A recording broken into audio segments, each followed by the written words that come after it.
कब्र पर झुक के देखा तो कब्र की मिट्टी से खुशबू आ रही थी। मैं रोज सुबह सवेरे अपने बाप की कब्र पे जाता, वहां पर बैठकर सूरह यासीन की तिलावत करता, फातिहा के बाद दुआ मांगता और काम पर चला जाता। इसी तरह एक दिन सुबह सवेरे मैं कब्रिस्तान में आया, अपने मरहूम बाप की कब्र पर खड़े होकर फातिहा पढ़ी, दुआ मांगी।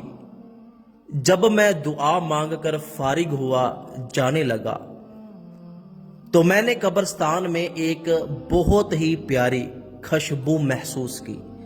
ऐसी खुशबू जो आज से पहले मैंने कभी भी नहीं सूंघी थी।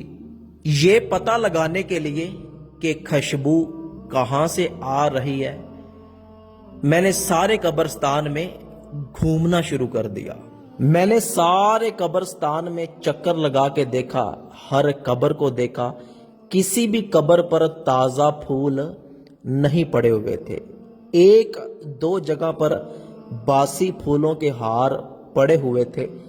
मैंने उनको सूंघा लेकिन उनमें किसी किस्म की खुशबू नहीं थी। मैं बेचैन था कि इतनी प्यारी खुशबू आखिर आ कहां से रही है। मैं चलते चलते कब्रिस्तान में एक ऐसी जगह पर पहुंचा जहां पर 3-4 कब्रें बनी हुई थी, तो वहां से और ज्यादा खुशबू आ रही थी। मुझे यकीन हो गया कि यकीनन इन कब्रों में से किसी कब्र में से खुशबू आ रही है।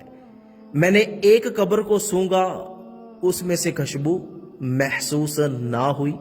फिर दूसरी कब्र को झुककर सूंघा, उसमें से खुशबू भी ना आई। फिर जब मैं तीसरी कब्र के करीब गया और झुककर उसको सूंघा तो उसकी मिट्टी से खुशबू आ रही थी।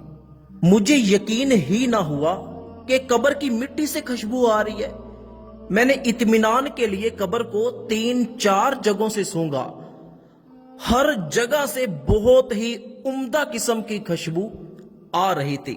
फिर मैंने मिट्टी को हाथ में पकड़कर उसको सूंघा, तो इस तरह जिस तरह मैंने खुशबू को अपने हाथ में पकड़ लिया है।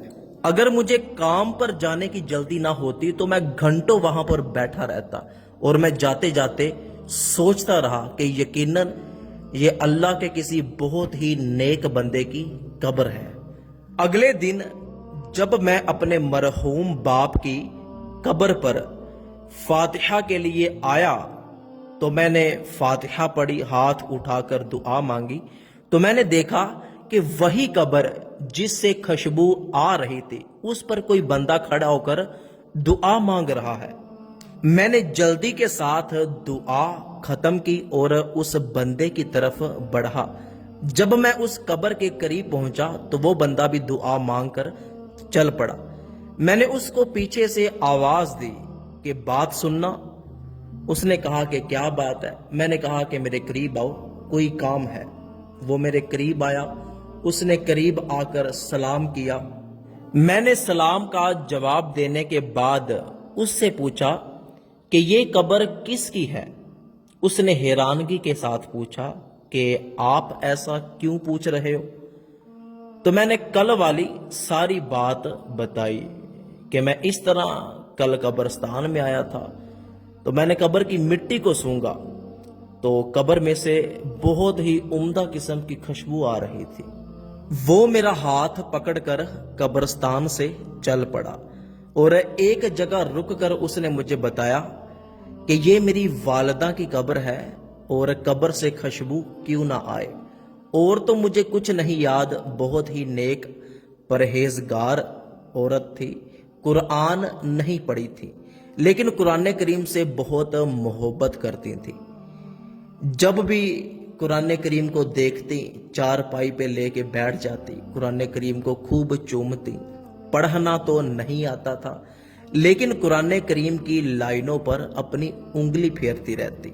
शायद ये कुरान करीम से मोहब्बत ही है कि जिसकी वजह से अब उनकी कब्र से भी खुशबू आया करती है।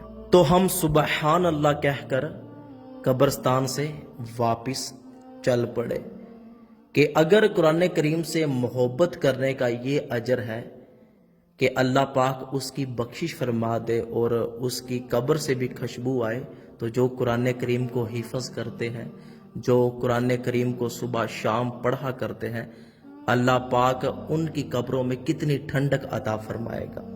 सवाब की नीयत से इस वीडियो को अपने तमाम दोस्तों तक ज़रूर पहुंचा दें।